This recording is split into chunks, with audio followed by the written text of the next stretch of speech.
Test होगा, यानी कल जो है वो तय हो जाएगा कि एमपी में जो दोनों ही पार्टियां, जो सत्तारूढ़ पार्टी है, जो सीएम है जो दावा कर रहे हैं कि हम बहुमत में हैं, वो, और जो विपक्ष है यानी शिवराज सिंह शंकर, और कुछ ताजा अपडेट हो तो एक बार मैं चाहता हूं कि आप दें, और उसके बाद हम फिर यहां उसके क्या प्रभाव होंगे मध्य प्रदेश में, इस पर बात करेंगे। पहले आप बताइए कुछ ताजा अपडेट कोर्ट का, कुछ और आप ऐड ऑन करना चाहें तो। देखिए प्रवीण जी, इस वक्त में 7 दिशा निर्देश दिए गए हैं, और वो 7 निर्देश जिसका भी हम लोग जिक्र कर रहे थे कि मध्य प्रदेश असेंबली सेशन 20 मार्च को ही बुलाया जाए। इसके साथ ही दूसरा जो एजेंडा है,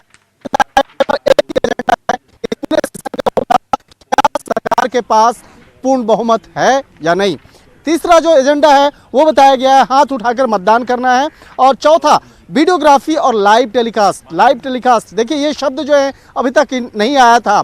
लाइव टेलीकास्ट का जो ऑप्शन अभी तक नहीं आया था, और इस मामले में करने की, धमकाने की, उनके ऊपर आक्रमण करने की कोशिश हुई। इस कारण से जो 22 विधायक, नेता प्रतिपक्ष गोपाल भार्गव कुछ बोल रहे हैं, सुनते हैं क्या इस फैसले से, क्या उन कितने खुश हुए या क्या उनका रिएक्शन है। जान का संकट, उनके प्राणों का संकट और असुरक्षा का भाव इतना ज्यादा हो गया था, वो नहीं आना चाहते थे। बार बार इसी बात पर हुज्जत हो रही थी कि हम लाएं। तो अब ये जो फ्लू टेस्ट का आदेश है, ये हॉर्स ट्रेडिंग के लिए, खरीद फरोख्त के लिए, कुल मिला के जो गंदगी राजनीति में बढ़ रही थी उसके लिए समाप्त कर देगा। मैं इस फैसले का स्वागत करता हूँ। सर, सुप्रीम कोर्ट ने यह भी कहा है कि मध्य प्रदेश और कर्नाटक के डीजीपी अगर वो विधायक यहाँ फ्लोर टेस्ट में भाग लेना चाहें तो उसको सुरक्षा उनको देना होगा, ताकि वो अपना जो भी फैसला हो वो कर सके। निश्चित रूप से इससे बेहतर और कोई आदेश नहीं हो सकता।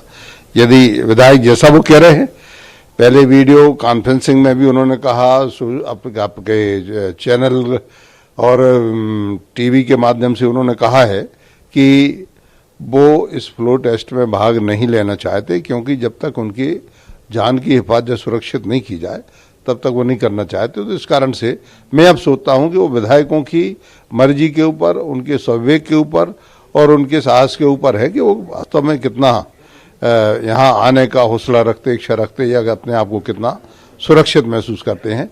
सुप्रीम कोर्ट ने ये की सारी व्यवस्था दे दी है। अब वो विधायकों के ऊपर डिपेंड करता है। यदि विधायक नहीं आना चाहते तो फिर उन्हें कोई बाध्य भी नहीं कर सकते, ऐसी पुरानी रूलिंग भी है। इस फैसले से सेटिस्फाइड हैं आप लोगों की जो कोशिश थी पिछले कुछ दिनों से कि फ्लोर टेस्ट हो, हुआ नहीं, हमेशा सहते, मेरे संतुष्ट होने असंतुष्ट होने का प्रश्न नहीं है। विषय सिर्फ इतना है कि एक न्याय की व्यवस्था हुई, उस संविधान की रक्षा हुई।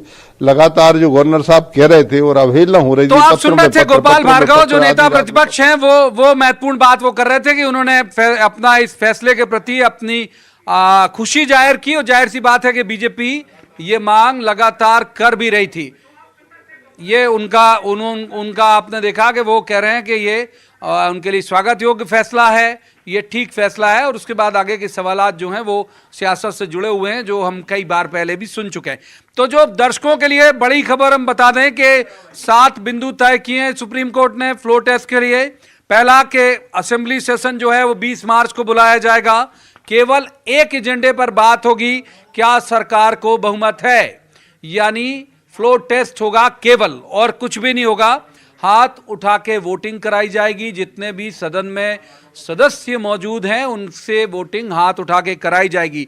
वीडियोग्राफी और लाइव टेलीकास्ट, यानी आप अपने घर में बैठकर देख सकते हैं कि आपके माननीयों का क्या हो रहा है वहां अंजाम। आपके जो नेता हैं, जो आपके पक्ष वाले, आपके विपक्ष वाले, लाइव टेलीकास्ट आपको देखने मिलेगा। और 5वां, शांतिपूर्ण तरीके से मतदान। सुप्रीम कोर्ट ने कहा कि जो भी अंदर फ्लोर टेस्ट के लिए वोटिंग होगी वो बहुत शांतिपूर्ण तरीके से होगी, ये सुनिश्चित कराया जाए। शायद इसी वजह से वीडियोग्राफी भी कराई जा रही है और लाइव टेलीकास्ट भी कराया जा रहा है।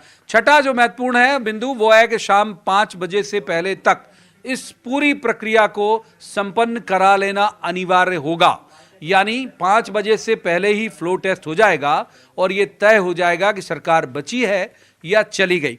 और इसके अलावा कर्नाटक और एमपी के डायरेक्टर जनरल ऑफ पुलिस यानी डीजीपी को कहा गया है कि ये जो 16 एमएलए हैं, यदि ये आना चाहें तो, यानी उनकी मर्जी पर छोड़ दिया गया है, तो उनको पर्याप्त सुरक्षा मुहैया कराई जाए। तो एक बड़ी खबर वो एक संशय जो था राजनीति की क्या जो पूरे माहौल है उसमें जो एक संशय था वो लगता है छट जाएगा। रिएक्शन हम स्टूडियो में भी करते हैं और बाकी के जो नेताओं का रिएक्शन आता जाएगा, हमारे तमाम सहयोगी फील्ड में हैं, हम आपको तुरंत सुनवाते जाएंगे। पहले भूपेंद्र जी